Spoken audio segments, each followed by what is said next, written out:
The power of his dream brings you here. His man, Sean Carlard. Touch point for today, where we are processing trauma correctly. And that helps us overcome trauma. Trauma never goes away. It stays with us. It's our identity. But could it be? Absolutely, without a doubt. It can be used to your advantage, and you're going to use it to get back the plan that was always yours and what was taken away. Now, we've been through the T, the R, the A, the U, the M, which was miraculous. You see this amazing thing with your eyes. You experience it. Now, the final letter in the word trauma, Wilma, well, the final part of the process of processing trauma, where we'll take past trauma, present trauma, and future trauma, because it's coming again. And I just want to let you know you are a hero. And being a hero is you have the willingness to face adversity. And adversity brings trauma. But the nice thing is that you know now is that you can say, bring it on, because I know how to process it. Well, you don't yet. Let's do the final one, the A. What's that, Wilma?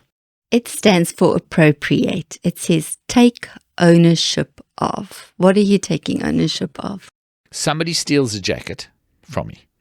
So we're talking about what was stolen from us. Mm-hmm. So I have this really beautiful jacket, and it's mine. Mm-hmm.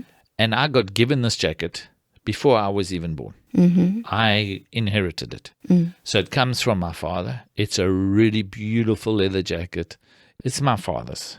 But it belongs to me, and it's got my name on it. And when I was very young, before I could even get to wear it, it gets taken from me, stolen.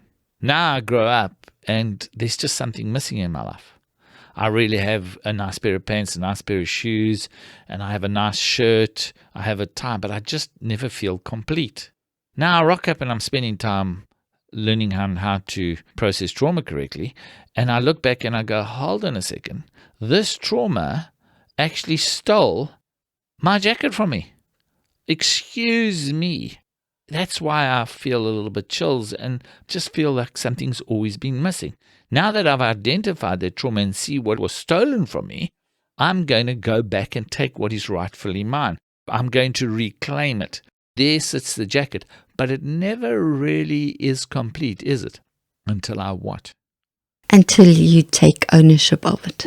Which I have because I reclaimed it. But appropriation is put the jacket on. It's mine now, and I'm putting on. I am taking ownership of it. And that's where that freedom that we're talking about in the miraculous is. That freedom is now felt, and you feel so secure. Absolutely. Now that's a good story, because that's not even on the full course.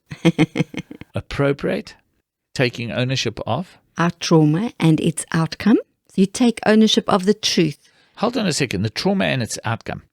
Can we stay there for a second? So yes. We're talking about the life of I. Mm. That was this trauma, and what was the outcome? And it's amazing. Just because a person's got a good education doesn't mean their future is going to have a good job. Mm-mm. How many people do we know that have excellent education, but because of trauma, displacement, even conflict in countries, they are not professors or doctors anymore. They are actually car guards, or just not where they're supposed to be. That's the outcome of the life of I. Now we're talking and we're saying, hold on a second, I'm turning the corner, looking from a total new perspective, and you are telling me I actually now, by the decisions I make, I now empower these choices. Mm-hmm. And I'm taking ownership of my future. Absolutely. I'm taking ownership of my outcome. Absolutely, by the choices that we make. I think that's why it's so important to sit down and do this whole course. Absolutely. So whatever you do, the story does continue. Don't you go away. The power of his dream brings you here. His man, Sean Carlard.